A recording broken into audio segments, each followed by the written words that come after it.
Going for Two live network on YouTube, Twitch, Facebook, anywhere you want. Search up Going for Two live. Come subscribe. Come join the fun chat times we're gonna have here. I know I certainly have fun based on her nice laughing smile. I think Gladys is having fun too. How are you doing, Gladys? Just peachy. I'm out of sync and I like it. All right. So peach is her favorite fruit. Dan, how about you? No, I hate peaches. Oh, okay. So why would you say peachy's a good thing then? Wouldn't that be considered a bad thing? No, afterwards I said I'm out of sync. You weren't. Oh, true. To the whole thing. I should have been listening. So peachy is everyone's like, oh, I'm peachy keen. You must be. Oh, I'm so sorry. It feels bad for you. Exactly. Okay. All right. Now we got the English language. Now we're clear. I'm just Canadian. Exactly. I don't know anything about English. Dan, you know English well, right? How are you doing, Discord Dan? Oh, I'm doing 5-1. Thank you, Kyle. How are you? Doing well. I don't know numbers apparently. No. Yeah, doing 5-1. We're feeling good. Yeah. I guess so. Yeah. Giants won. Steelers won. The Jets won. Beating the Packers. Packers. I want to know how many times in NFL history a team has beaten the Packers, then the Ravens in successive weeks, and still been called the worst team in the NFL. I want to know it. I want to know how you can be the worst team. How often have the Giants done this before? Any team. How often? But no one else would be considered that bad except. I'm just saying, right? You could be the worst 5-1 team in NFL history and still be 5-1. It's just funny to me. How do you beat the Titans, who were runaway winners of the AFC a year ago, the Packers with the former MVP, and Lamar Jackson and the Ravens, who 6 weeks ago were one of the odds-on favorites for the Super Bowl, but still be the worst team in NFL history? I'm trying to figure it out when you're your best receiver is a rookie who hasn't played a game yet. I'm trying to figure this out. If someone can help me out how you can be the worst team at 5-1, what happens if you get players? I'm just trying to figure out how this works. The mind and psyche of people is just fucking phenomenal. How do you be the worst 4-1 team and now all of a sudden the worst 5-1 team? What number do you have to get to still be considered the worst at being good at something? What if they win their next 3 games and they're the worst 8-1 team? I want to know when are they not the worst at this anymore? Because I want to get to that place because they have the bye week in the next couple of weeks. I think it's week 11 or 12 where they're possibly still a 500 team. They have to lose every game until week 12 to be 500. So how fucking bad do you have to be to still be the worst fucking team in the NFL at 5-1? Come to me. Come explain to me. If you're that good and you the Packers and you let the Giants catch up, are they that bad or are we that good? I'm trying to figure this. Ravens, same thing. How does this keep happening? Why are people so hell-bent on putting people down? It's just madness. Why can't they just be an average team that just does a few things right in the fourth quarter and gets by? I'm trying to figure out how they're still. Does it really matter if they keep winning? Does it really matter if they keep winning? Who the fuck cares who cares what people say? As long as you keep winning. It's madness. It's madness to me. No one thought, why can't we just enjoy good things? Why? Why can't we enjoy nice things? Listen, a surprise is happening. The Giants are 5-1. Nah, they're the fucking worst. What do you mean they're the worst? Can't they just be okay? Why is are people actually saying that this is the worst 5-1 team of all time? Yeah, they are. I've heard it on his podcast. The whole time, the worst team. As a Packers fan, though, I felt I recently heard a lot of this is the worst 13-3 team ever, 2 or 3 years in a row when they kept going 13-3. So people love saying it. They're not proactively trying to be the worst 5-1 team. They're just a bad team that keeps winning. That's not their fault. They don't make the numbers go up. They just win and the numbers go up. It's not their fault that everyone else seems to suck when they just are a little less sucky. They're the worst 5-1 team in NFL history. Go fuck yourselves. There you go. I said it. 4 minutes in. Can I make the argument that they're the worst 5-1 team in the NFL right now? Yeah. It's 5-1. Go for it. The Bills are, and I feel the Bills, Vikings, right? There's only 2 other teams that are 5-1. So, you could make a case that maybe the Giants aren't as bad as Minnesota. Maybe. The Vikings just seem more likely to win their division. That's it. How do you compete with this? The Vikings aren't that good. They just, they're not the worst 5-1 team in NFL history. They're just a bad 5-1 team. They're just a little better than if the Giants were 4-1, would the Vikings be the worst 5-1 team in NFL history? I'm trying to figure out how this parity works. Where do we go from here? Because I feel like they're getting away with it because Green Bay kind of suck at the moment, and they're kind of like getting away with this a little bit because they're in Minnesota and they're like obscurity, right? They're out in the middle of the wilderness. They could be part of Canada, maybe Russia. I don't know, but no one really knows what's going on there, right? But they're 5-1. No one's talking about them. Gator. What's wrong with Gator? Seriously. Well, first off, no Doc, but Gator is here, so appreciate that, Gator. Is Gladys going to do the voice of Dan while Dan does the voice of Doc, and I'll just ramble on aimlessly? That probably could work. No. And it's going to be a Giants show, even though the Giants aren't playing tonight. You know what? Guess what, folks? We have been treated to another Broncos primetime game. I looked. There's only 2 teams that we get twice on Monday Night Football for like our schedule for our episodes, and the Broncos are one of them. That's Chicago. Great. No, but Chicago is playing that team that we get twice. So it's got to be Dallas. No. Who's Chicago playing next week? The New England Patriots. Yeah, exactly. We get the Patriots twice. We get them later on in the season. They get another Monday night game. I can't remember against who, but yeah. Zappy season, baby. Zappy season. I'd imagine.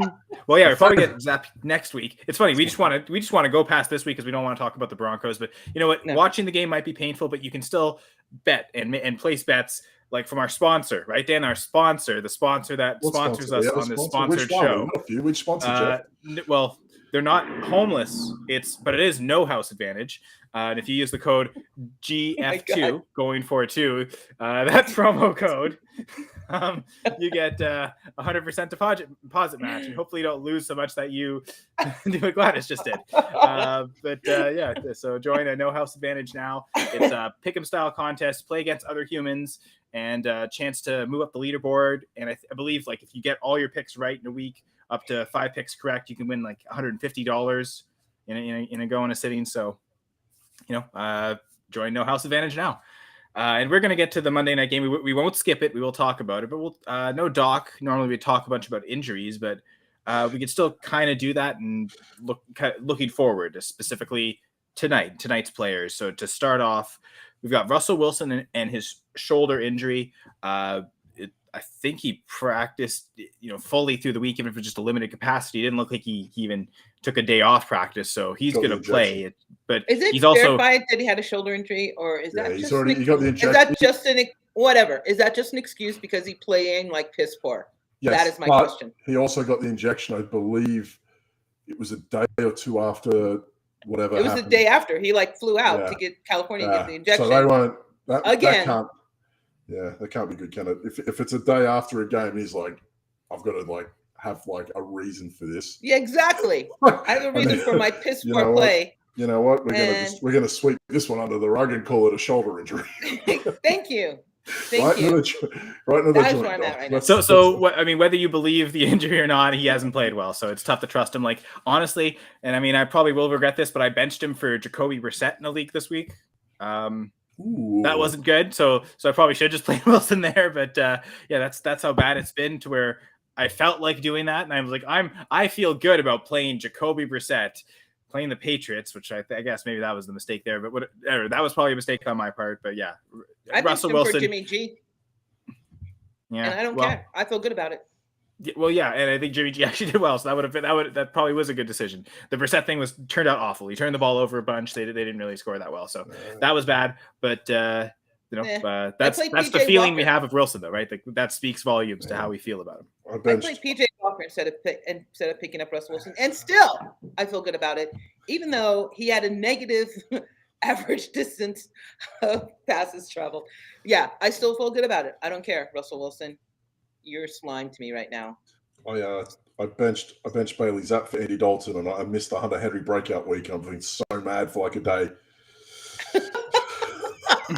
No, not Hunter Henry. I'm not going to get that game back, am I?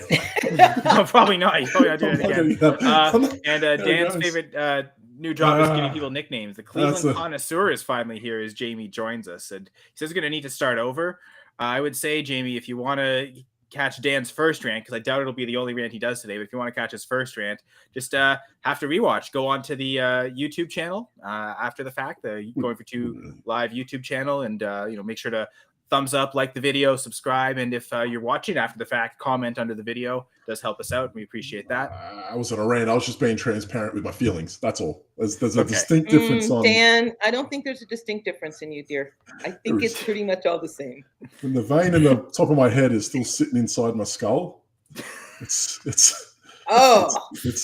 pounces out. That is what I want to see. This eye will start twitching. Yes. I think I've got a topic for that in a little bit, but we'll keep talking about this Broncos game. Broncos running backs. What are we doing, right? So I think Latavius Murray is going to be active tonight. Yes. There's Mike Boone and Melvin Gordon, still questionable. I don't know if we have confirmation yet on if Melvin Gordon's status has changed to healthy. That is what Mike. Okay, I need him to get me like 5 points in the Going for Two Writers League to get the win. And I'm actually doing good in that league this year. Normally, I'm pretty awful, but I hate that league. I'll never play in that league again. I will never use that league. You're not for 16-team IDP leagues, Dan? I love 16-team IDP leagues. I don't like 16-team like full flex. I just hate it. Flex IDP league. It's like no structure. Like, oh my God, you're talking about structure. I love structure. Just not in his rants, right? The rants shouldn't have structure, but the fantasy league lineups should. That's it. I think for a league to have like 10 starting flex positions, it's just, what are we doing here? Like, why would I draft anyone? I would play anyone. They're flank spots, so you leave blank. I'd end up I'd punt the first part of the draft, and I'd end up with 7 Washington players. You're like, what are we doing? Just one of them's got to go off, right? This is what we're doing. No, that's not a true statement. Unless it's a defensive guy. I love IDP. My favorite leagues are IDP. I refuse to join into any new league unless it's IDP. I love it. I think it's the most complete way of playing.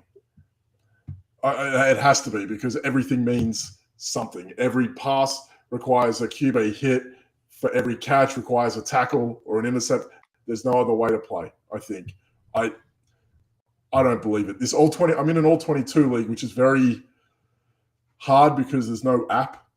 It makes a huge, huge difference. I check my lineup on a Thursday. I set it. I don't look at it. It takes like 3 days for results to come in. So, like, the result won't come until, like, Thursday. It's like, I don't even know if I should be excited about this anymore. It's just showing up. You know that dude from Chicago Bears in the 80s? This guy. I don't know. That's how I feel like with it. It's like, I don't know. Maybe I won.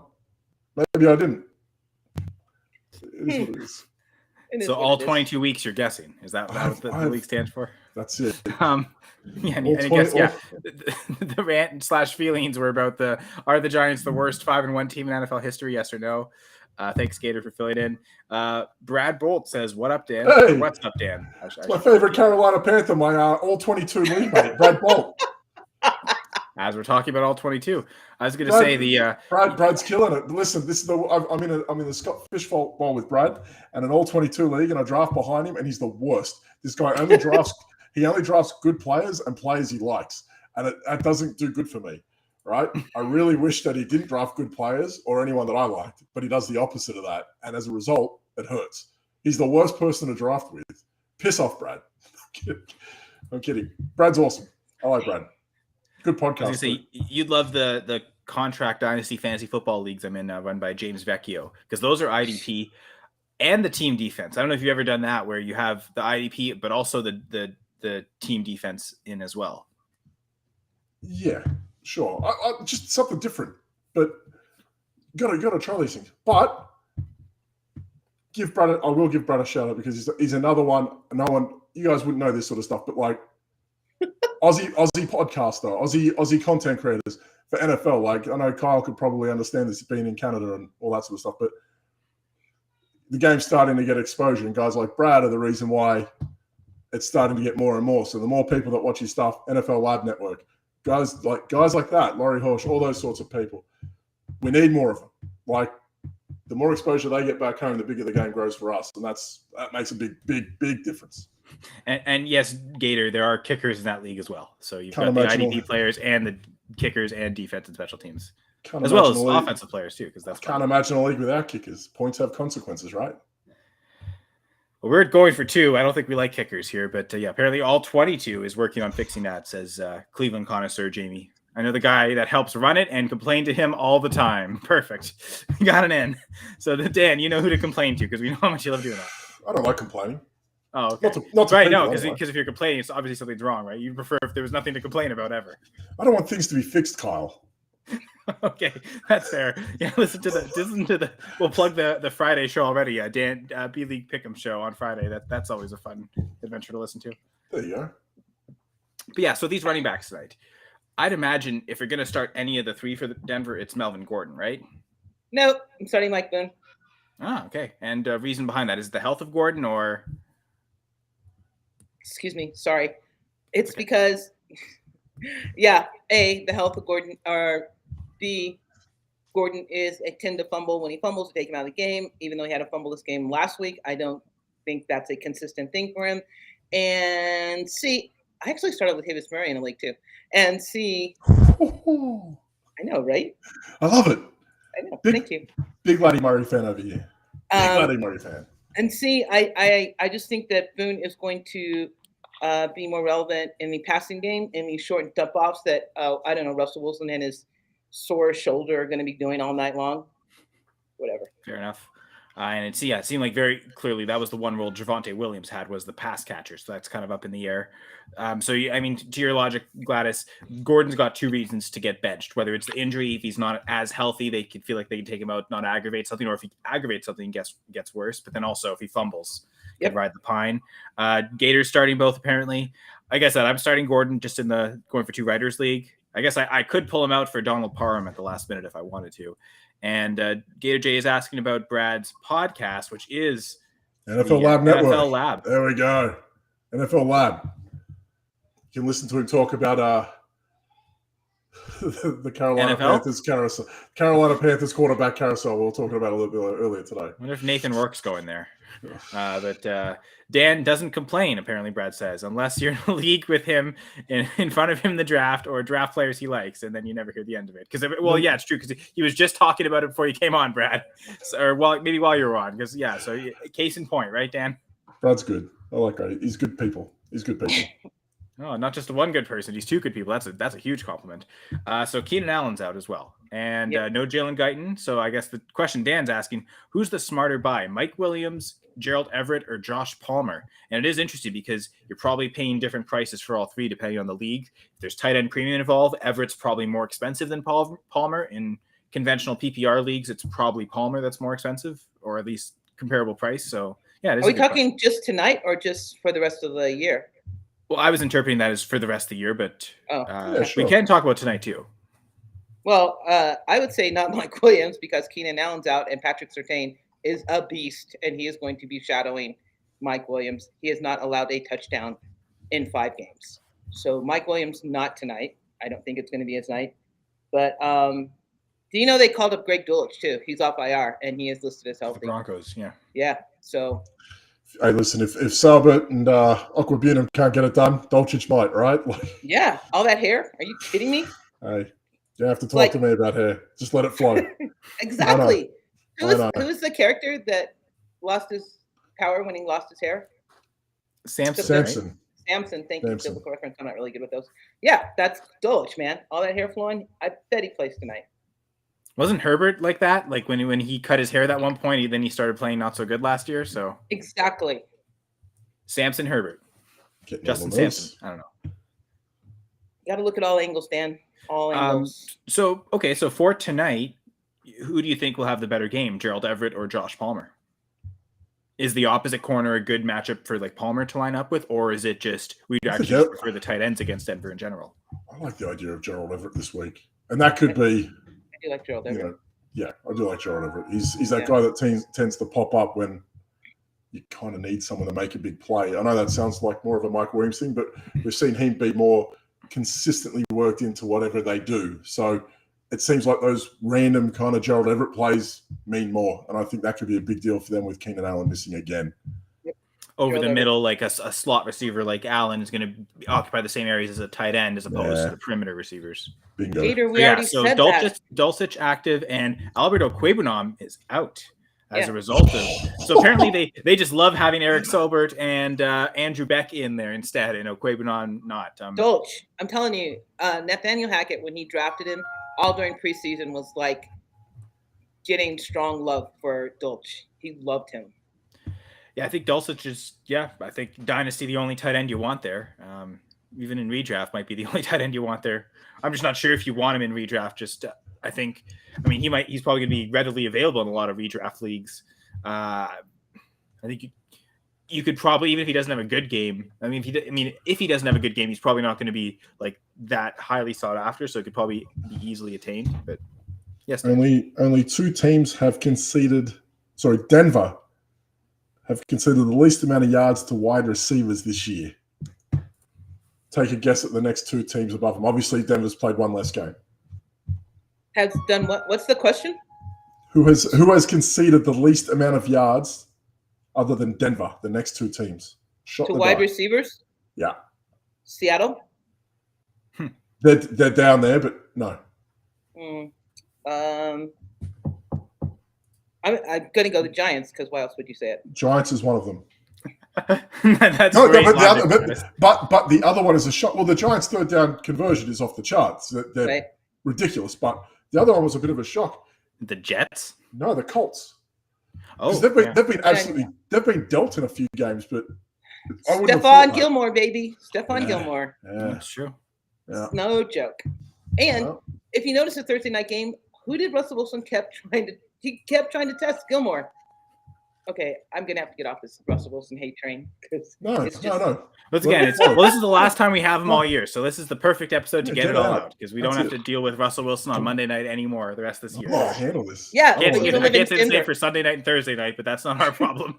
No, that's not our problem. Oh my God. Yeah, whatever. I was like all on Russell Wilson the beginning of the year. Like it was a smash. New coach, new system. Jerry Jeudy, Cortland Sutton, Alberto, KJ Hamler, Tim Patrick before he got hurt. He had it all. Javonte Williams, Melvin Gordon, and he sucks. And they're blaming it on Hackett, who, is probably half the problem. But still, Wilson should take part of that blame too. Because that Thursday night game, he was trash. He was like missing wide receivers like I could miss them, and that's pretty bad. Yeah, they wouldn't have to pay us nearly as much to do as poorly as doing. Exactly. I'm not asking for $250 million. Even half that'd be nice. So I guess to answer the question for tonight, it seems like Gerald Everett's the guy tonight. But Dan, I don't know if your question is geared towards the rest of season. Who should we be buying for the rest of the season? I'd still think Mike Williams is the better buy. I do Even wonder if Keenan comes back. Well, I think if Keenan comes back, it's like what we were saying earlier. Gerald Everett's getting so much attention over the middle because Keenan Allen isn't also there to take up that area. I think once Allen's back, it doesn't affect Mike Williams. We've seen Mike Williams be boom or bust really his whole career, but certainly we've seen a lot more ceiling games with Herbert. We've seen that of he can still produce when Allen's there. So I don't really think Mike Williams is the huge change for him. He's always going to be boom or bust every week, regardless of if Allen's there or not. But I think all this extra attention towards Everett, I think, starts to maybe go away from Allen. So I think from that perspective, Everett might almost be a good sell high candidate, especially if as we expect him to do maybe better than Williams tonight, that'd be almost the perfect time to sell him. A prime time game, everyone's going to have their eyes on him, especially if the Chargers do well, and if he scores a touchdown, that might up his value to where Everett might be a good sell from this point. I will say they're incorporating Donald Parham back into the offense, and I do wonder if he will take snaps away from Everett eventually as the season goes on. So I think from a buy perspective, I'd much rather buy either Mike Williams or Josh Palmer for the cheap price, because obviously you wouldn't have to pay the same price for either. Mm-hmm. I don't know that I'd love to buy Everett after this. I think we want him for tonight, but I think it'll make his price rise to the point where we don't necessarily want to buy that for a tight end that's still probably going to be inconsistent. I mean, last week he had 2 yards. So as much as he's had some good weeks recently, that can also happen. I know they didn't really throw as much last week. Still threw 34 times, though. So 2 catches on 34 attempts is not great. But, yeah, I think we'll see him be less consistent once Allen's back. Just on a personal note, I'm like slightly concerned that my face is swollen right here. Just thought you guys might want to know that. Yeah, I mean, I know. Does it look that way to us? You're also wearing a hat, so we can't really see it fully, but we're not doctors. Doc's not here. Sorry, we can't. I know.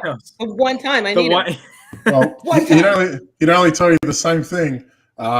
He can only help you if he can see like fractures and all that sort of stuff. Anything else, just He could do the tear paper thing on it to let me know how far gone I am. Do you feel like this torn piece of paper, or this torn piece of paper? When you compare yourself, your eye is swollen, so you're here. This is what. Okay, I feel better already. If it keeps swelling, here. We'll consistently use that joke. About it. Already. Oh, that's great. That's great. As long as we can help you make you feel better. But yeah, we're going to use that joke as consistently, even more consistent than what tight ends have been this year. As Gator points out, they are so inconsistent. We'll tear it up. A question here from Abzar 12. Should I trade Brian Robinson and Zay Jones for Godwin? Chris Godwin. Running backs are Swift, Akers, and Zeke. So Swift and Zeke are your running backs. Aside from Brian Robinson. Oof. Yeah. Swift and Zeke. Akers doesn't count anymore. Zeke had a delete this week. I'd be trying to move that. If it was me. I'd probably be rolling it. I'd probably try to hold on Robinson and move Zeke, to be honest with you. We listen, his first game, prime, and they made their intentions clear. It's not Antonio Gibson. Robinson's getting the rock. He's starting. Zeke, you're going to get maybe 14 carries and a couple targets, which is nice. But, I mean, if this is strictly dynasty, I'm trying to move him now. Like, now is still too late. Yeah, well, Zeke is only averaging, except for last night, like something like 3 that's yards what a carry. You got to use that hype and say, hey, listen, and he's going to get back, and everything's going to get moving more, and you're going to have to sell it. But I'd probably be trying to hold on to personally Robinson because at least we know, and he's got a bit of a future there, I think. So. Akers is gone, so that's not even part of that conversation. Swift and Zeke. So he doesn't have a backup, but he doesn't have a backup running back though. Which, I mean, I also wonder who's available on the waiver wire. Maybe he also has other running backs aside from those three. Right. If it's a really shallow league with not so much bench spots, then we maybe expect someone else to be available to pick up. I like the idea of trying to, take Zay Jones and at least turn him into something, right? Add him to another player to get a better player. I like that. It's a good process. Yeah. If this is redraft, could you do Zay Jones and Zeke for a Chris Godwin or a receiver at that point? Because I think his trade value at redraft is probably better than his trade value in Dynasty, which I can get to in a sec. Because I moved off my last Zeke share I had in Dynasty just last week or 2 weeks ago, so I could talk about what I got there. But yeah, I think we're talking about later, man. I need your help on that one. No one will sniff him. Where I have him, no one will sniff him. It's brutal. Okay, well, I could talk about kind of the process because I actually was trying to sell him last year, right? So this has been a while it took me. Because Brian Robinson, we think he's ascending, whereas Zeke is descending. Zeke gives you a good floor, like you're saying. He plays a ton of snaps. He's going to just catch passes just for the fact that he's out there. So Zeke's a good floor play, but if you really like that Zeke's great as your backup. If especially right now with Swift hurt, okay, I need someone to just get me through these weeks. That's great, but if you especially when it comes time in the playoffs, you need those ceiling performances. Brian Robinson's probably more likely to get you that. So I'd agree. I think would hold on Brian Robinson for Zay because I think part of the problem, Dan, is we don't even care about Zay Jones. You wouldn't do Brian Robinson straight up to get Chris Godwin, right? If it was just Brian Robinson, sure, I get it. Yes. If it was just Brian Robinson for Godwin, yes, I'd do it. But if you're talking this package, like Zeke, if I had to pick one of them to try and move, yes, he'd be the guy I'm trying to move. Again, if we're talking about Dynasty, that's where I'm at with this. If we're talking Dynasty, I'd be trying to move Zeke in that regard. You can't do much with Akers. This is a redraft league. Would you be okay holding Zeke and then trying to sell Robinson in redraft, or is it the same principle? I don't do redraft, mate. What? I don't do redraft. Well, I'll be honest. I think last year I made one trade in redraft leagues, and obviously a lot more in Dynasty. Right now, I'm kind of negotiating with someone in a redraft league to maybe make a trade this week. But like, yeah, I agree. I've had it tends to not happen as much. Doc's there. I think, I don't know. We're telling the jokes with the ACL tear or the swelling and Gator saying grade 1 swelling, but yeah. So Gator can see my swelling. Thanks, Gator. Back to Epizar 12. If it's redraft, I would not do that because you don't have a backup unless look on your waivers, see if Kenyon Drake is available. If Kenyon Drake is available and you can pick him up, then maybe I would do that. But you don't have Akers is gone. He's non-existent as far as we're concerned in fantasy. So you don't have a backup running back right now. He can't see that. I think he was more making the joke about Dan's little paper thing, the grade 1 swelling. I think that's more what he's talking about, which is I think also what Doc is talking about in terms of the joke. But he also does say we need more likes on the video, which like what I can see 6 watching, 7 likes. So yeah, I guess we're doing okay, folks. Thank you for that.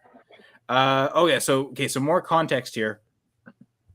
Current wide receivers are Waddle, Mike Williams, Olave, Ayuk, and it is redraft. So Waddle's hurt, right? Didn't Waddle hurt his shoulder? Question about him. Mike, what? Right? Or no, Sounds Waddle's like, shoulder. No, Waddle hurt his shoulder. Concussion. Yeah, sure. Sounds like he'll be fine. Yeah. Whatever. Yeah, and Tua's coming back next week, so he should be okay. Mike Williams will be okay after tonight, after Surtain gets off his ass. Olave, really good. Ayuk is hit or miss. I like your wide receivers. It's your running backs I have problems with. But I like your wide receivers. Especially Olave. I like him a lot. Yeah, then we just hope he comes back. Hope he's okay first off, and then he comes back. But yeah, because I think most weeks I'd probably want to play Waddle and Mike Williams over Chris Godwin, and then from there, Olave has done so well that you like as long as he's back and healthy, you'd him to Godwin, you're probably getting about close to the same production. Wait, you'd play Waddle and Mike Williams over Chris Godwin? Is that what you just said? Yes. Insanity. Yes. Insanity. Next week against Pittsburgh, Waddle? Well, so to that, Gladys, if you think Godwin's the best receiver, I think you like the principle of going to Godwin. I didn't say he was the best receiver, but I just don't think I would play him over Mike Williams, especially in a PPR. No way. I would play Godwin all day over Mike Williams in a PPR. I think you got the luxury of being able to toggle the matchup there, right? Between all of them. Yeah. So maybe the counter argument to this would be your receivers are all right. Maybe try and upgrade Brian Robinson or Zeke to another running back. Maybe that's the way you want to look at it in that regard. If those receivers are who you have, say hypothetically at start 2, you're already making tough decisions. Godwin? Why make a harder decision with like adding another wide receiver? That's okay, amazing, but do you really want to bench a guy like Mike Williams on any given week? Probably not. Do you want to bench Jalen Waddle any given week? Probably not. Like in this regard, I understand trying to capitalize on the Brian Robinson hype and to package up. I get it, but receivers probably look. If you already have, who was the other? You had Kelsey and Kyler Murray, right? Yeah. So those positions seem pretty set too. So really, just want to. So you could take the hype of like Brian Robinson and maybe one of those receivers and get a better running back. That's how I would try to look at this instead. Maybe you're looking at it a little bit not wrong, but you've got the pieces in the wrong spot because your receivers are awesome. I don't think you're going to get better receivers across the league anywhere, especially if you had Kelsey as well. You're telling me walking in with Kelsey, Mike Williams, Jalen Waddle, Chris Olave, and who's the other one there? Ayuk. Like that's a pretty awesome core.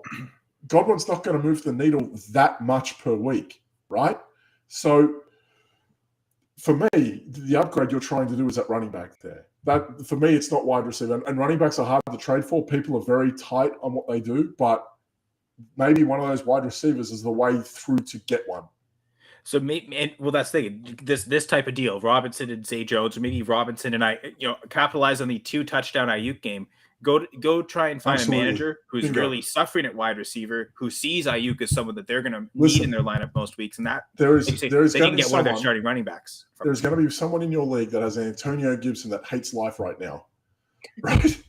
That hates life right now is looking at the 7 or 8 points that Gibson gave, who didn't touch the ball, I think, until the second half. That hates life right now. You've got a lifeline for them. Hey, listen, I'm going to give you I'll take half that pressure off you. Here is Robinson. Now you can deal with it.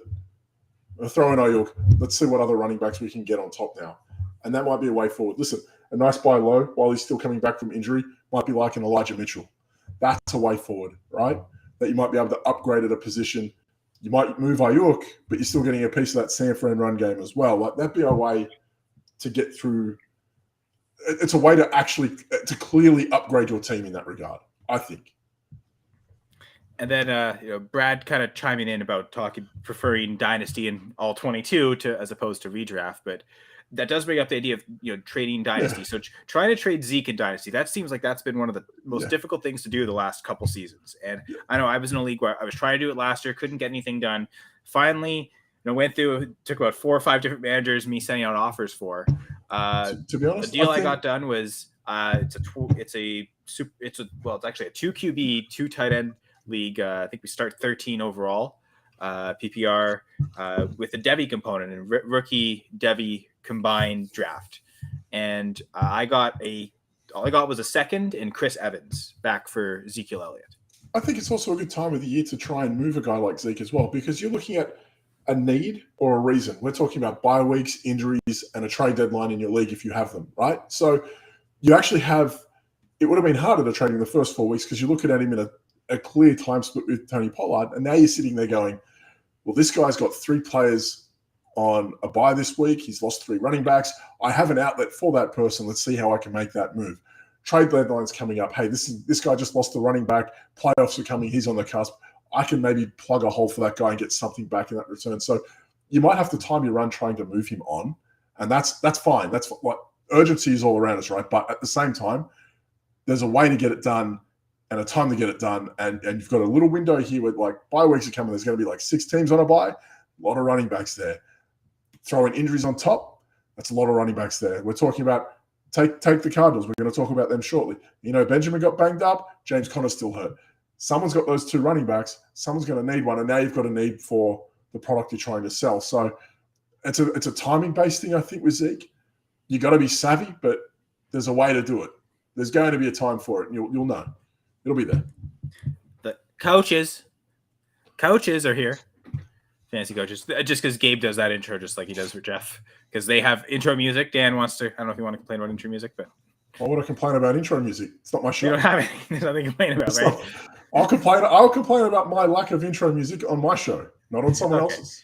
I mean, this is your show too, though.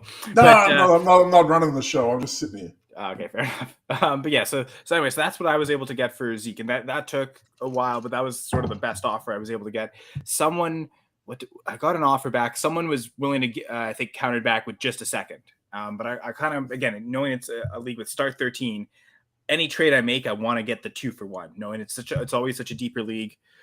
So getting even if it's Chris Evans, right? It doesn't have much value now. Could have with future value, young running back down the line. How tough it is to get running back. So a second in Chris Evans might be kind of a baseline to go with for selling Zeke in your league. So we kind of look for that. Those running backs that are kind of the second, third string right now that have a chance to be the 1-2. Maybe even next year. So a guy like Chris Evans perhaps could be that. I like Keontae Ingram, of course. But now that the Cardinals are all injured.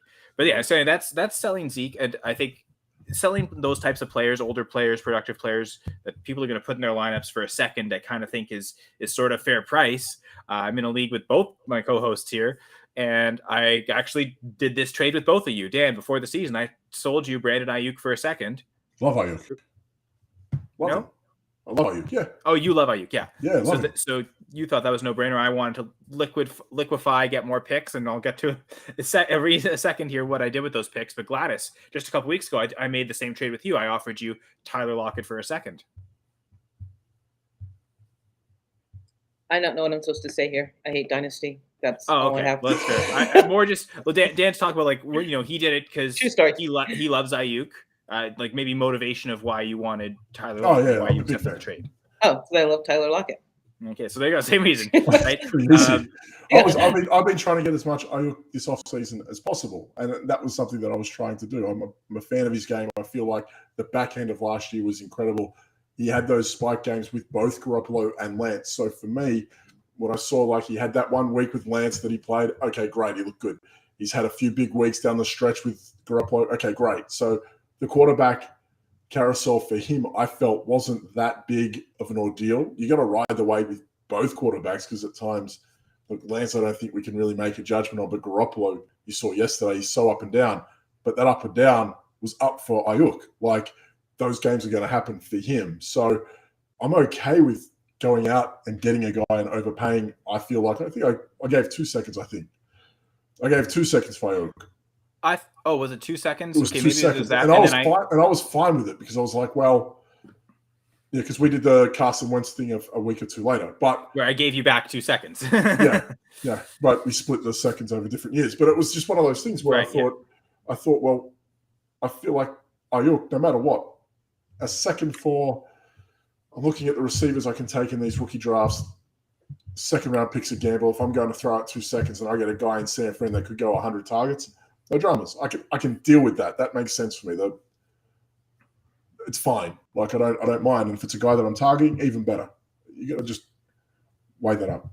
And from my perspective, I wanted the ammunition to go buy the players that I wanted because like almost immediately after I made that trade with you, like just an hour or two later, I sold I sold 2 seconds for Mike Williams. And I don't know like that if that team would have been willing to, even though Ayuk's younger than Williams, if they're thinking rebuild, they may not have wanted another receiver for Williams. They wanted the picks, something more liquid that they can kind of use as they see fit. So, I wouldn't have necessarily been able to get Mike Williams for Ayuk. So this way I get the picks, and that's kind of could be the bridge between, right? If I don't want this player, I want that player. That you might need to make 2 trades to make that sort of move happen.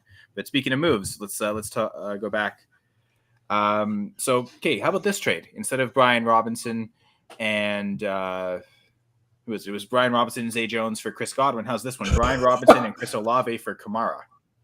Again, if this is dynasty, this is something I'd want to know. Redraft. You mentioned redraft. It's redraft. Oh, it's redraft? Yeah. I mean, they're not going to suspend Kamara this year, are they? The answer is yes. I like that. Yes. Yep. In redraft. So this is what you're talking about, the tier up to get this level of running back. You're trying to upgrade in that regard. And listen, if you like Olave and up and down with Garrett Wilson, you can flip the two and still be okay. I think Olave is shown with whatever actual quarterback, a quarterback that he has, he's very, very competent with no matter what, whether it's Dalton or Winston. Wilson, so Juwan Johnson doesn't count as a quarterback? I love Juwan Johnson. He's such a good tight end. Yeah, he's a good tight end. Right? He's a tight end. He lines up as a tight end and he lines up as a tight end and he plays tight end. He lines up as a tight end and plays tight end for New Orleans. That's what a tight end is. It's not someone that's called a tight end that plays running back. It's called Kyle Juszczyk. Alvin Kamara plays running back. Yeah, right? Alvin Kamara plays running back, so you're not even Alvin That's Kamara. why you should target him in trades. That's right. But that's another issue for another time. Listen, I think we have the Saints in a couple weeks. Yeah. But anytime that you can get to an Alvin Kamara, yes, the answer should be, especially in redraft, yes, do it. Like if you're telling me that rookie wide receivers who can be up and down, and I'm guessing that's James Robinson, right? Who looks like he's starting to fade a little bit to ETN. I think Brian Robinson. Brian Robinson, even better. Yes, yes, absolutely, yes. That's a yes for me. I think Gladys was emphatic with that as well. I don't think that should be a. What does Doc say? If it's not a slam dunk, yes, like it's a no. That's a yes. That's a clear yes. That seemed to be in redraft. That's kind of how you want to move. Easy. I think in dynasty we wouldn't want to do that move, but redraft, knowing the format, that is, I think, a good move that I would make as well. Yes. And that way, again, Zeke more appropriately now becomes your RB3, and you could I need the floor for this week because of an injury or a bye week. I can play him, but you've got good upside, especially if it's PPR. Great upside with Swift and Kamara both catching a lot of passes. That's a good 1-2 tandem. I think you want at running back. Bingo. Because that's the one flaw with Robinson. It seems like they're not really targeting him much, where it's still very clearly McKissick, the passing down back, and even Gibson to a certain extent. So that'd be the one kind of flaw with Robinson is not catching passes. So this way you get that difference maker as a pass catching running back, as well as the touchdown upside. And Doc said it. If it's not a hell yes, it's a no. No, there you go. That's a hell yes. That one easy. I think Doc would, if he was here, he would agree that would be an emphatic yes. You'd look at that and go, week, we're upgrading a position of need. Zeke is in a focal point of a lineup that you probably don't want. You don't lose anything with your receivers. you're good. Like, kick on with that. All right. So if Doc was here, he'd also talk about injuries a little bit. We could kind of maybe fill that in. So we already talked about Jalen Waddle's shoulder injury. Dan, you were saying it seems like they're not expecting him to miss any games. You know, it might be limited practice. Sounds like he will be lining up against Pittsburgh. So that'll be one thing to kind of just look through the week. Injury reports, as Doc would always say. If you see Waddle's like limited all week, that's probably a good sign. It's if he's not practicing, then that's the fear. But yeah, Carson Wentz, we could talk. Carson Wentz went in for his for surgery today, I believe, on his right ring finger. Oh, this one. Yeah, it's a ring that should carry a Super Bowl on it, but he wasn't there. Nick Foles did the work, so fuck yeah, James. I think Carson Wentz is going to IR. I think that's the last thing I heard. Carson Wentz on IR. This guy gets it. Is Carson Wentz the best in the business? No, I think you're kidding. I think he's saying Dan is. All I know is that James Smith is probably the smartest man alive. just fair enough. Yeah, he's got to try and move Gerald Everett. I know that much. Now's the chance, buddy. He's Ozymandias. Sorry, I'm reading the Watchmen because it's. But yeah, so like we're looking at a couple quarterbacks as well. So it was Kenny Pickett concussion, PJ Walker neck, and Carson Wentz fingers as well. And you're looking at Tua making a comeback this week as well. But and potentially Dak making a comeback as well. Dak, which I know I gave up 2 picks to Dan for Carson Wentz, and I mean he's done okay at games, but now he's held me up to what it seems like Dak comes back, and then Wentz can get hurt. Now that's good. Now Dak's back. I have Dak, right? No, I've got Dak in that league. I remember I traded in the startup to get. That's right. I had Love. I traded you Wentz, and then Love went up.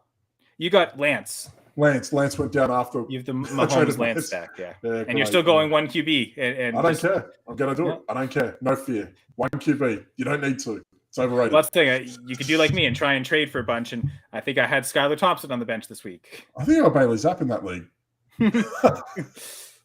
Well, he's starting again. It looks like more than Skylar Thompson. But again, like that's another one. Mac Jones looks like he could be coming back to. They said he was close to playing this week, and again, like these are guys you got to be careful. I think for any league that you're in, regardless if it's redraft, dynasty, whatever, you got to look at these guys and go. Doc would say like repeat of injury. Hammer that into us. This can happen. So like, who are the backups? Be aware. There you go. Like you don't like we just seen Bailey Zapp throws 300 yards and a handful of tutties. Like you don't want to drop that guy. Like that's the thing. Like Mac Jones comes back, don't drop Zapp straight away, especially in dynasty. You got to hold on to him. That's half the battle with this. It's like being smart with who you add and drop. So now, what has happened to these quarterback rooms? So I guess with Thompson, it looks like you said Tua's coming back. With Pickett, it goes back to Trubisky. So that kind of stays simple there. I suppose with Washington and with Carolina, it's complicated for a couple of reasons. Washington because they, this is their starting quarterback, so they've got their second and third string options available. For Carolina, this is their 4th, 5th string quarterback. So they're starting to run out. I think Sam Ehlinger might actually start for the Panthers next week. Ellinger's with the Colts. Jacob Eason, right. I think. And believe me, used to be with the Colts. That's why I get confused. Eason was a New York Giant last year, I believe, he was the guy that had to take the knee from Joe Judge in the third quarter on his 10-yard line. Oh, yeah, the QB sneak from your own 10-yard line on 3rd and 20. Yeah, that's a great play calling. That's the guy. Jacob Eason. And then for Washington, though, I think it's Taylor Heineke because he's been the backup all year. It hasn't been Sam Howell, so I'd imagine if they're going to turn to a starter right now, I'd imagine it's Heineke, but Heineke they've had success with, like partial success with. He beat the Packers too, right? 5 and last year. No, I think they lost. They lost the Packers. Oh, he dropped it. He fumbled on the goal line, right? Yeah, it was close. It was whoever was with them with Adrian Peterson. That's who beat the Packers last in Washington. I remember that game. I don't remember who was at quarterback. Didn't matter because it was Adrian Peterson that won the game. And 5-1. Look at him go. That's the 5-1 Giants. I don't think Taylor Heineke's ever gotten to 5 wins yet. So $20 says that's Yeti, and yes, look at him go up there with your Saskatchewan Vikings up there somewhere, wherever they are. Well, they're better than the Rough Riders. I'll say that. Out there in Norway or wherever they play. I don't even know where Minnesota is. Well, yeah, I suppose Hamilton would be close to you, right? And I guess this is my news of the week. The Hamilton Tiger Cats, and I'm sure Dan has lots to say about that name. So stupid. Go ahead. You can say it right now, then. Just call it a cat or a tiger. You don't need to call it both. It's not a tiger cat. It's still a tiger. Or it's not a tiger cat. It's a cat. It's one or the other. It can't be both. It's not a tiger cat. It's silly. Just call it a tiger. You know what? Call it a tiger. Call it a cat. I was gonna say, I think I know why they don't want to call them the Tigers, because Hamilton, I mean, it's closer to Buffalo, but it's also kind of close to Detroit. You don't really want to be associated with the Detroit Tigers because I think they suck. Like, I'm pretty sure they're awful. So I don't think anyone's making that association between the Detroit Tigers of baseball and the Hamilton Tigers in Hamilton. I don't think any of the Canadian Football League. That's insane. That's like saying that the Penrith Panthers have some association with the Carolina Panthers. They don't. They don't. There's no assimilation. There's no association. It's not. Yeti. No one knows the difference between the Penrith Panthers and the Carolina Panthers. It doesn't matter. Call your team what you want to call it. But like Tiger Cats is just dumb. I mean that in the nicest possible way. But like it's either a cat or a tiger. Pick one. Pick one. They picked both. So coincidentally, maybe their bad name by Dan's standards is leading to this bad fortune. They just won in Calgary for the first time since 2004. Oh, that's fantastic. I feel like I'm sure you've both seen Robin Williams on Broadway, that Sam special, specifically the golf skit. And talking about like all the perils of a golf course, and you got water, the bunker, there's the flat part with the flag at the end for hope. Oh, okay, you do this once? No. 18 times. That's what I feel. 18 years between victories in Calgary. Billy Connolly or Robin Williams? Billy Connolly. No, that's the Robin Williams skit. Oh, okay. Sorry, I did the Connolly voice. He was doing the You went Scottish Scottish voice because of golf. Scottish. Yeah, I got you. I think I know the one. He was really sweaty in that special, wasn't he? I remember. He was really sweaty all the time. Really sweaty. He got hairy man. Gotta hydrate. He was a very, very hairy man. Yeah, Coke will do that to you. Anyway, cola. Yes, Oh my God. But yeah, so go Hamilton, because they finally won, even though Dan doesn't love the double name. Yeah, couldn't call them the Cats. It's got a hyphen. Why? Isn't it the Padres? Like, this is the first time they've gone this far since 1998. Can't talk about the Padres. They beat the Mets. Piss off. Piss off, Padres. Okay. The Padres. Aren't the Giants the worst 5-1 team ever in the history of football? I have to look at the worst baseball team in the Mets. Like the Mets. How do you Noah Syndergaard out there slaying them? How do you spend $40 million on Scherzer and still lose to the Padres? Like, God damn, Noah. Like, Machado. Good for the Padres. Yep. Yeah, good for them. I agree. They're ugly ass uniforms. But anyway, yeah. So I guess the last thing we can talk about, more injuries for Thursday night. So we've already talked about Chris Olave a little bit. He's still in the concussion protocol. I think he could potentially be on track to clear for Thursday's game, but he'll have to, any setback probably takes him out. Even one setback day probably, restarts him in the process, and he'll be out until week 7. So wait, is this did he get concussion last game, or is this concussion? Yeah, because he didn't play last week. He was out this week. That's why I'm thinking, because it seemed like he was a late inactive in the week, like he had been progressing and was close. So that's why I'm thinking he might be good for Thursday. I think the rule of thumb from here on out, because of Tua, is if anyone gets a concussion, they're automatically going to miss the next game. That's going to happen. It doesn't matter. It doesn't matter. They're going to miss the next game. Cam Bright is like, we were talking about Cam Bright like a week ago. And we were talking about, like, okay, they're saying it's a neck injury. Like, Tua had a back injury. Like, okay, sure. Like, let's just wrap his neck up and, like, make sure that he doesn't have a concussion. Like, poor guy. But you're right. Like, we were talking about this a week ago. What's the backlash going to be? It's like, you're out. And that's great, like good, like I'd rather they overreact to something like that, to see something like that again, because that's not gonna. They're not going to see that again, not for a long time. Yep. No chance. But this week, and I'm glad we got to this now. This Thursday night's matchup between the Saints and Cardinals. They're at Arizona, New Orleans. There are injuries everywhere. This is going to be a messy one for fantasy. You're looking at Thomas, Landry, Olave, and Jameis on the Saints side of it. And I think Troutman's out as well, if that matters. I don't think it does. Marshawn Lattimore, too, on the Saints side. Huge. Okay, huge. And then you're looking at Marquise Brown, obviously midfoot sprain. Where are we? Do you guys want to give an honorary one out for the doc with a midfoot sprain? Well, that's what I thought when I saw the video. Is that a Liz Frank? They're kind of... Why else would they pick up Anderson? I think Hollywood's out. I think right, but we're also talking about the return of DeAndre Hopkins, but James Conner and Eno Benjamin out too. Like Benjamin to be determined. But it sounds like James Conner's in trouble again to miss another week. So Keontae Ingram time. Jonathan Ward's another guy that they've lent on as well. Like Jonathan Ward, I feel like a lot of people might. He did get hurt last week, so he's also have to monitor to see. Jonathan Ward. Yeah, last week I think he got hurt. Oh man. So like you're looking at maybe Keontae Ingram, Rondale Moore, DeAndre Hopkins, and Ertz. Like you've narrowed down. AJ Green. Don't worry about it. Which, to be fair, Gladys, I think that might also be why they've traded for Robbie Anderson, because AJ Green has not been what they wanted. Not factored in. Yeah, but it's He's like 50 years old. What did they expect?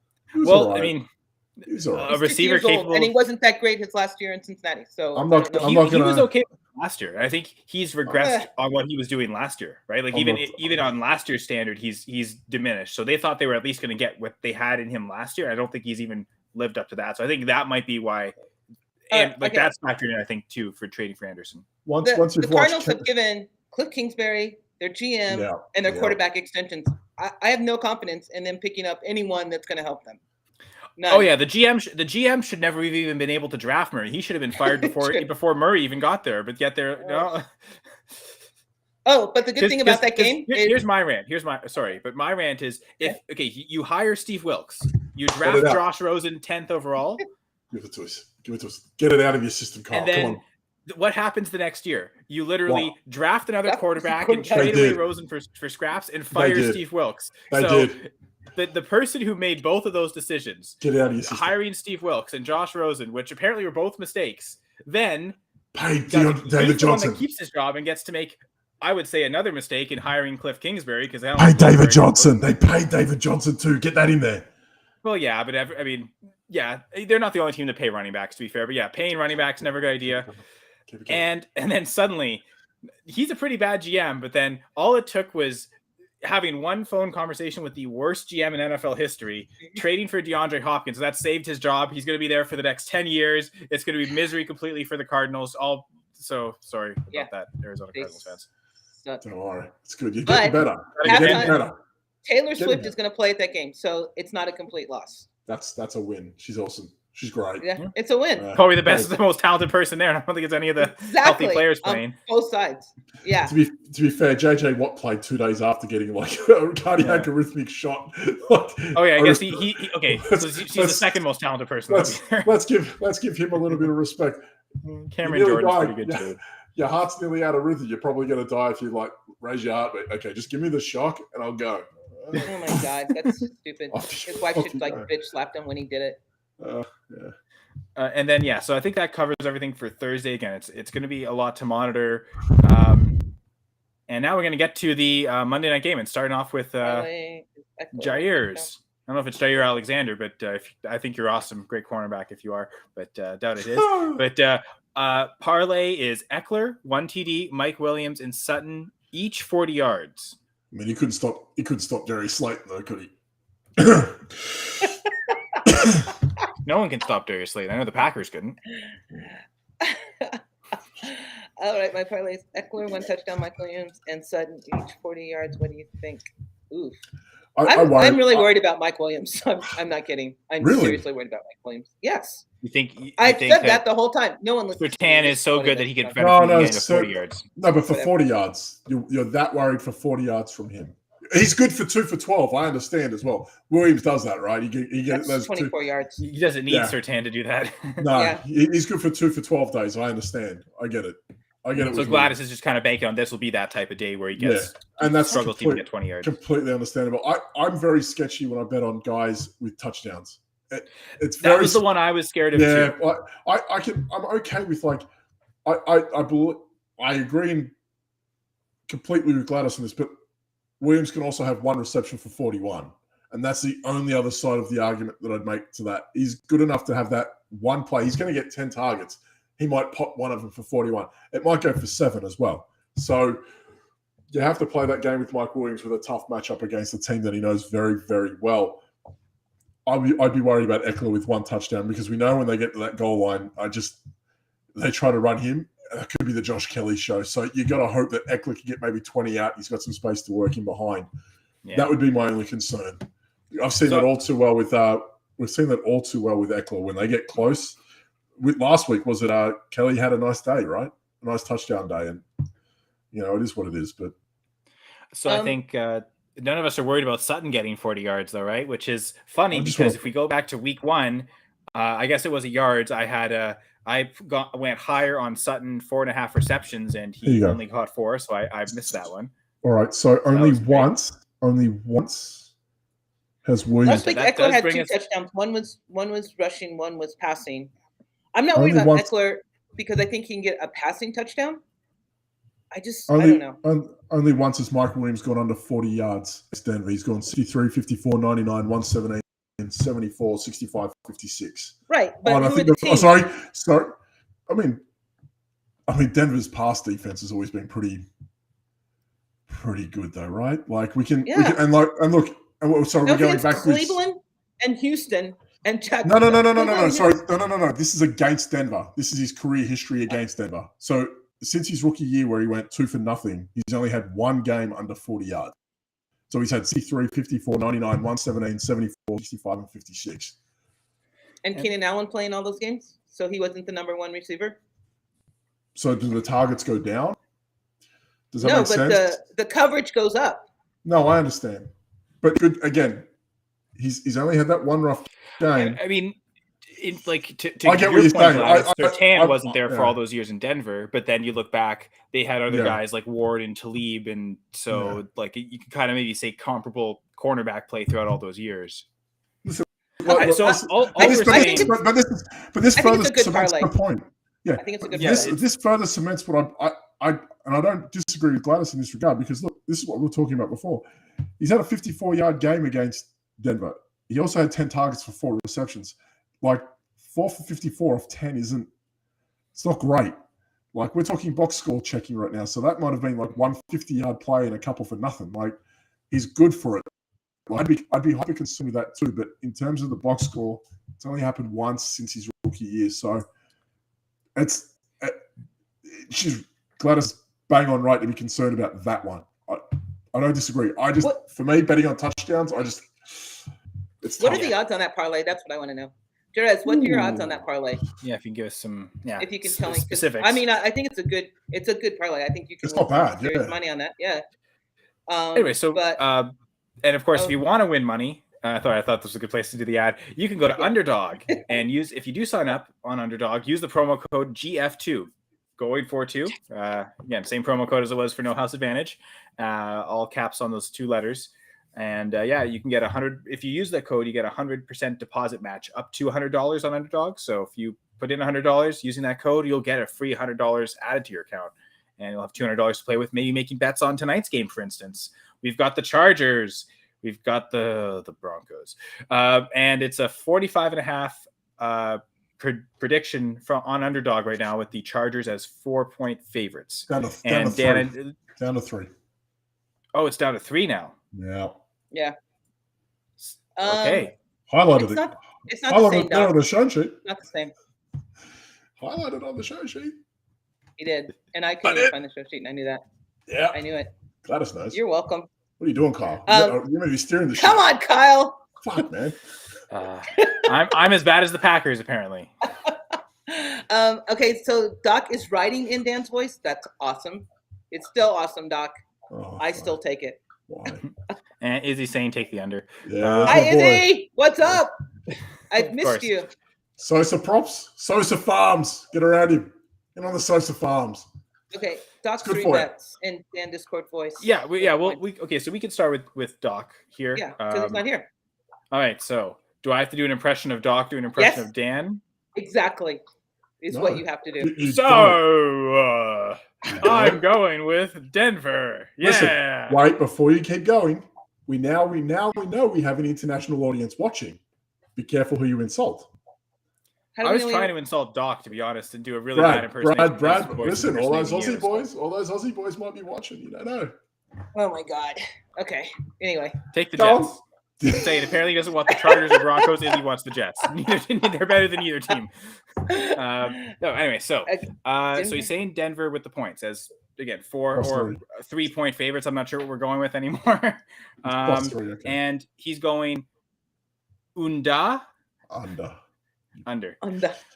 His prop pick is it's funny because we haven't Dan hasn't really shown us the kicker props this week, so I don't know if that No, they're in influences there. us to finally go kicker. No, They are in there. Oh, Kyle. they are? Kyle, stop Jesus. drinking before the show. Come on, man. Well, technically, he would be drinking before the previous shows because it was the previous weeks I didn't see him. No, I saw the kickers this week, but I haven't seen them in previous weeks. Okay. Anyway, so Brandon McManus over or higher than 1.5 It's field such goals. it's such a great play to make. That's a great play. We talk about with props the shortest way to get to successful picks, right? Like this is one of them because Denver suck. It's going to be a higher scoring game, and Denver sucks, so he's going to be amongst it. So field goals, yeah, why not? Can he hit 2 in the game? Probably. Yeah. Then it correlates with the fact that he's going lower, right? Because not touchdowns, it's going to be field goals instead. Love it. Yeah, that's how you correlate bets, folks. I mean, there's a reason Doc's leading the standings among us, so we'll find out. I'm going lower as well. Are either of you taking the higher on this 54.5? 54. 45. Or 45 and a half. Yeah, there's no way. Sorry. Obviously, we take the lower on the 54, but yeah, we go in lower, higher on 54 and a half. 45 and a half. Oh, man. What is going on with you? Are you okay? Bad with numbers. I said it earlier. I feel like that was such an anomaly though. That last week though, that's the problem. That's for Russell Wilson, because even with the Seattle game that was primetime, that was it the Sunday night game, right? No, it was Denver, two Seattle? late afternoon games. The 2 afternoon games went way lower than when he went to Seattle. Yeah. What are we talking about? Are we talking about this weekend or? No, I'm just saying. I feel like even when he played against Seattle, he still came out of his shell and he was trying to launch it a bit. So I don't hate the over. I don't hate it because if the Chargers do what we think they can do, this can go. But I'm going Chargers and higher. Wow, 2 weeks in a row. I know. Damn, Gladys. Play bigger, go home, baby. Play bigger, go home. Home runs. Higher. Home runs. Sorry, Gladys, did you say higher or lower? Higher. She's going higher. Higher, okay. Higher. And she was Chargers. lower last week. Nope. I went higher last week. Oh, you did? Didn't I? I did, I think. Okay, I messed that up then. I'm sorry. It's all right. You're only human, Kyle. It's okay. Yeah, I messed up a lot. Like in this, I'm 9-8-1. I'm barely over 500. We still love you. It's okay. Oh, thanks. Yeah, you're okay. Okay, so yeah, I'm also taking the Chargers, going lower, thinking that the Broncos aren't going to be able to hold up there in the bargain. This run defense is good, this run defense is awful for the Chargers, but I don't think it'll matter. Russ just got a shot in his arm. He's going to be great. He's going to just chuck the ball all the way down the field. All right, Dan, what are you going with? Come on, Dan, do it. Do it. Do it. I don't think the only problem is I don't think we got to think that Denver can keep up, and I'm not sure that they can. Jan, he just got a shot in his arm. He's good. Do it. I think I'm gonna the Chargers. Come to the dark side. And lower. Lower. Okay. Chargers -3 and lower. Wait, 3.5. I thought it was. Is it 3.5 or 3? No, it's -3. -3. Okay, I don't care. I'm still taking. Well, that'd be better. Right? We would all want to take the Chargers. We'd want the spread to be lower. I would have taken the Chargers at 4. I'll gladly take them at 3. I do think that there is a massive overreaction to Denver because listen, we could say they were brutal last week. The Colts weren't that much better, and they were okay on Sunday. So there's a massive hyper overreaction to things that we've just seen because there's a microscope on something like this. We could say that, Matt Ryan's garbage, okay, but he threw a couple of nice touchdowns, and they got moving without Jonathan Taylor, no Naheem Hines. He looked way better than Aaron Rodgers. He looked. That's half the field. Matt Ryan. I would imagine 3/4 of the NFL quarterbacks look better than Aaron Rodgers. Matt Ryan looked okay, and the Colts looked okay, and that was 10 days later. So it's not to say that the Broncos can't. It just you want to see more because I think everyone's expectation was ridiculously high. It's still a very talented team, so it's going to be interesting tonight. I know that much. Dan, I think we shouldn't be too harsh on them because of what we saw. They were both terrible together. What's your prop bet? Because I didn't look in the chat. I didn't see it. I feel like I'm going Austin Eckler lower than 62.5 rush yards. Ah, damn it. Okay. You want to take that one? I'll find something else. No. I'm good. I'll find something. Hold, please. Because you're anti-Mike. We've also established you could both take the same one too. Listen, Gladys is anti-Mike Williams, and he's at 70.5. He's at 70.5. Receiving yards? Yeah. I'm going lower. I want that. Well, There the you other thing that I was wondering if Gladys was going to do was go with one of the rivals, because I was thinking like I'll look at a couple. Williams for Cortland Sutton rivals, right? And I think you only need Cortland Sutton to get like, I think, is it like 5.5 more yards than Mike Williams? Like, Dan, you can I'm going to remind me find of that what the for you rivals right are. here.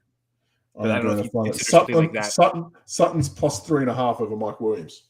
Oh, okay. So yeah, Like, so you just need him Sutton's to got get a head start. You just need 3.5 yards. Yeah, doesn't matter. Yeah, so all you need is 4 yards more from Cortland Sutton to win. No. Over Mike Williams. Sutton's plus 3.5, right? Oh, he's plus 3.5. So okay. They're giving all you need him to be is within 4. Okay. They're giving Sutton the handicap, right? So it's like, all right, like one of them's going to have a bad, like if one of them's going to have a bad day, I think collectively we think it's going to be Mike Williams of the 3, right? If the logical outcome would be Mike Williams might have a tough day because of what he's up against, but like Sutton plus 3.5, like you got to take the win sometimes on those sorts of things.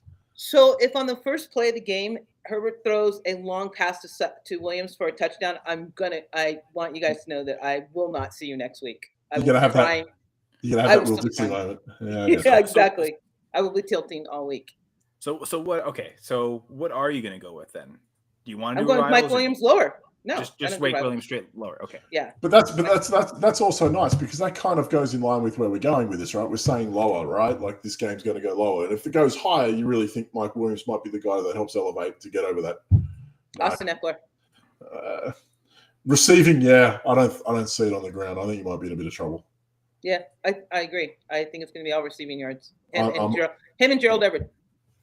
I'm all for that. Everett's interesting this week. Everett's at, where is he? Gerald Everett is at 7.25, 3 receptions, 33.5 yards. How many touchdowns? They don't have him in there for touchdowns, but I think Everett's like value. If you go to the rival section on Underdog, promo code GF2, 100% matching deposit up to $100.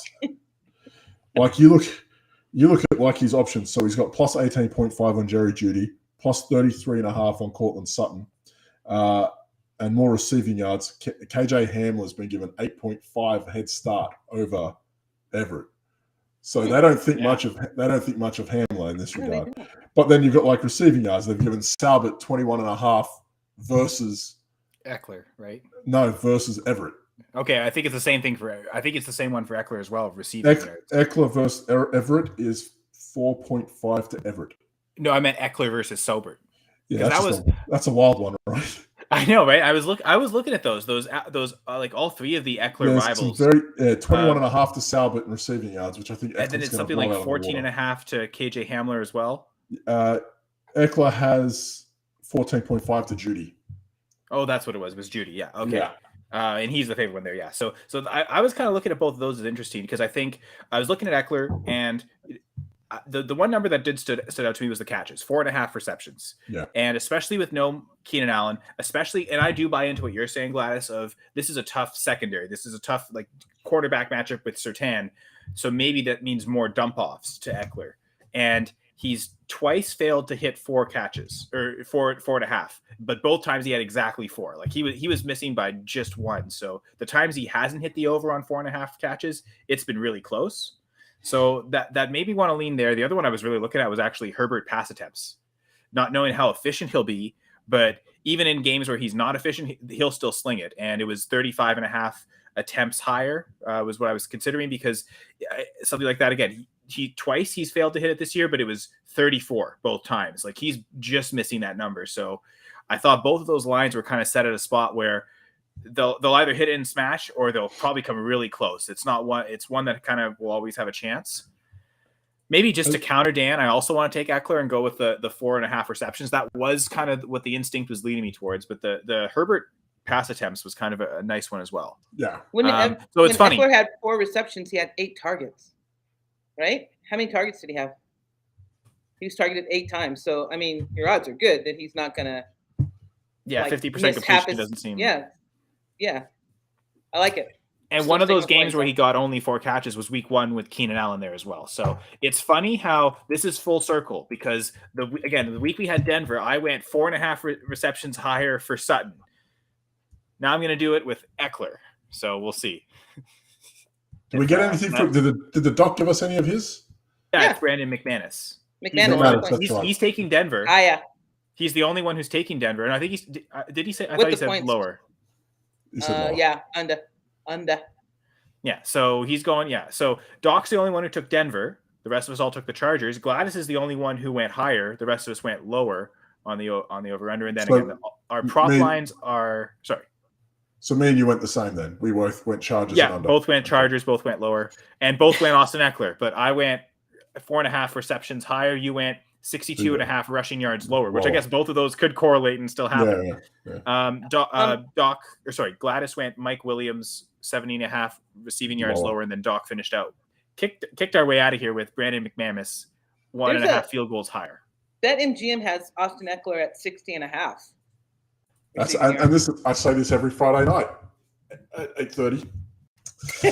That's the show I've got going on there. Live Network. Yeah, I'm not going for promo code GF2, 100% matching deposit up to $100. Listen, you've got to check when it comes to prop betting. You've got to check different platforms because you're going to find an edge somewhere. Prize Picks is always lower. Underdog starts very generous at the start of the week. Like if you know what you're going to do on it, like my research for Friday's show has to start straight away. So it's starting on Tuesday. I find the discrepancy on someone like Daniel Jones this week. He started like 215, he started at 225, went up to 243, they're back down to 235, or give or take. The fluctuation in the prop market is there, and that's only a 3 to 4 day window for that to happen, for a show to take place. You hit on a Sunday, it happens all the time. Injuries come in. You can get that edge straight away at the start of the week. Check Prize Picks, who have an affiliation with No House Advantage. Check Underdog. Check these other places, DK. You're going to find an edge. Just because you can't bet on them at one place, you 100% can somewhere else if the edge is there for you. It's just safe and smart betting. Throwing all your eggs, like if you're throwing in a 4-leg parlay, but like the yards for like Mike Williams here is 70.5, but it's 58.5 somewhere else. You know where you're probably going to try to put him if you want to go over or whatever. If you think it's under, then you're probably not going to go under 58.5 because there's too much leverage there to go 70 plus. So you have to find where you can go and get your advantage with your props and stick that way. You don't have to put them all, or your eggs in one basket, as you'd say. So for that example, you could hedge. I'm going to bet the higher on the 58 and the lower on the 70. And if he hits 66, you win both. But you can find where these bets are and see, especially like at the start. I can't emphasize that enough. Find out on Tuesday, see what you have, because like again, someone like it doesn't matter because he didn't hit this week, but like Tom Brady, he starts off at like 270. The guy's thrown for like 360 the last 3 weeks, 52 pass attempts each time. You sit there going, okay, he's going up. By the end of the week, it's Friday, that guy's gone from like 240 to 299, right? So like they catch up on all this sort of stuff. So you can find your edge in there. It's just got to be diligent with it and commit to it. Right now, the opening line for the Giants, Jacksonville favorites, right? 3. It's wild. 5-1 team. Yeah. 5-1 team. I already bet on it. I already put my money down. Like that line's going to change. That line will change. Unbelievable. It's like I saw that as well. It's not like the Jags have been that good to like. Exactly. They just put up 6 points against the Texans 2 weeks ago. They just lost to a team that couldn't put up any points against Denver. Like, yep. It's madness, and yet the Giants beat Baltimore. They just beat the Green Bay Packers. The only team they've lost to was Dallas, who, let's face it, Dallas aren't bad, but they're good. Wild. It's just wild. Jacksonville. Yeah, get around him. Trevor Lawrence. He's got nice hair. Fuck. He does have pretty hair. Better than Daniel Jones' hair, to be fair. Third best pass defense. It's going to be the second by the end of the game. Second best pass defense. Let's go Trevor Lawrence. It's not like they sacked Aaron Rodgers or Lamar Jackson and made them fumble and turnover, right? Not Trevor Lawrence. He's not going to do it. That skittish little fuck. Like, it's not going to happen to him. Like, he's not going to get, like, turnovers and fumble and sacked or anything. So intercepts. He wouldn't do that. It's not like he has an entire NFL career history of throwing interceptions. It's not like he's like Daniel Jones light, because he is. People don't want to see that yet. He threw over 230 yards. Give him a Heisman. Yeah, fucking whoop-de fucking do. Very good, Trevor. Very good. Very good. You're now up there with like Nate Peterman. Very good. Okay, hold on. He won 42.5. This year. Would you go lower or higher on that? Quick, give Doug Peterson Coach of the Year. Doug Peterson's Coach of the Year. They won 2. Fuck. Dan. I believe. 42.5. 42.5. Higher In or lower? Jacksonville. In Jacksonville, higher. Yeah, it's in Jacksonville. Higher? In Jacksonville, higher. Yeah. Okay, I wasn't sure. Higher? You Yes. don't think the Skittish quarterback's going to make it go lower? Unbelievable. You know what it is? It's just one of those things. It's like, give him coach of the year. They won 2 games. Brian Dable's 5-1. They're the worst team in the NFL. The fuck? I'm so sorry. I'm sorry, you guys. But I Unbelievable. wanted For to the know. record, Brian Dable probably should win Coach of the Year. Brian Dable. He should have a wing. He needs to have a wing named after him at MetLife already. Just named the stadium after him. Marcus Johnson. Marcus Johnson's there. What are we doing here? Doug Peterson's coach of the year because they won 2 games against the Colts. Yeah, fuck right. They did that last year. Very good. Well done. Jesus Christ. Steelers beat Tampa Bay. That was great. I loved it. It was great. It was. I like the Steelers. I like when the Steelers are so much fun. I love the Steelers, but I hate Tom Brady. The Steelers could be amazing. Like, they treat it like I look at receivers now like candy because I don't have any. You know, it's not like we put up 20-odd points against Baltimore and the Packers and everyone else, and have Claypool, Johnson, Pickens, like Frymouth. We like all these amazing. Dan Bellinger, 5 for 35 and a touchdown. That's what we got. Right? A rookie tight end from fucking God knows where in the 4th round. Yeah, okay. Coach of the year. Doug Peterson's amazing. Yeah?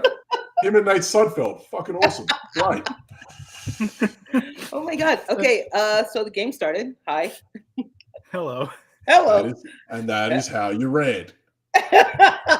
Doesn't have to go anywhere. Doesn't have to go anywhere. Just you don't have to go anywhere either. You can stay on this channel, folks. You get rants like this all week, whether it's on this show, on the B League pickups on Friday. But like Dan said, you want us whether it's prop bets or fantasy football, you want to start your research off early. 5-1 team is a +3 underdog on the road to Jacksonville. What are we doing here? What are we doing here? Bet on the Giants this week. I'd never, ever suggest that. I'd never, ever suggest betting on your own team. I don't know how you would do it, Kyle, with the Packers or Gladys with Pittsburgh. It's very hard to do because you're trying to take your mind out of it. But like a 5-1 team that's just beaten like 2 Super Bowl favorites, like back week after week. Wow. And Jackson preseason Super Bowl favorites. We can say what we want. Yeah, I know. I don't think But we're talking about like week 5. The Packers are never that bad. And they're going to get better and they will get better. And so will Baltimore. But like we're talking about like a 2-4 team in Jacksonville at home favorites against a 5-1 team. Like it's just madness. Stop me when I'm lying. That's all. Stop me when I tell lies. Stop me. Anyway, and again, you never have to stop on Going for Two Live Network. We've got shows Tuesday coming up to speak on it. The Fantasy Cheat Sheet. Jeff and Ryan will be hosting the Armchair Show, of course, every Wednesday at 9:30. Thursdays, it's the Dynasty Gambit. And then, like I said, Friday, B-League Pick'ems for just basically 45 minutes of just what you just saw from the B-League, says Dan. And then, there's a subscribe button down there. There's a like button. Comment on the videos. Of course, check everything out on goingfor2.com as well. Check out the sponsors, Underdog, No House Advantage. Dan's at the B-League says. Gladys is at Gladys L. Tyler. I'm at Senra says. And Gladys, I guess final words, if you want to say anything. No, I think it's all been said. I think it's all been said well. I'd ask Dan, but that'll... Hey, Izzy. I haven't said, Yeah, Izzy. Love having Izzy. Props. Sosa props. Sosa Farms. If you know, you know. New York Underground. Sosa Farms. Cultivate those bets, people. Hey, Doc. We missed you. Yeah, we missed Doc. Hopefully get it back next week. But, of course, appreciate everyone who was in the comments, whether it was Doc himself, Izzy. Is Doc on his honeymoon? Is that where he went? I think so. Brad Bolt back home. Go on, Brad. Yeah, Brad. I'm just going through James. Yeti under pseudonym. Cleverly disguising himself as Yeti. Yeah, Yeti under a pseudonym. We know it's you, Yeti. We know it's you, Yeti. We know. Anyway, and of course, you can always find us here every Monday, 7 p.m. Eastern, on the Going for Two Live Network. We got next week, New England and Chicago. On behalf of all the listeners, on behalf of Dan and Gladys, I'm Kyle Senra, and this was the 2-Point Monday Night Conversion. Bye for now. Bye, guys.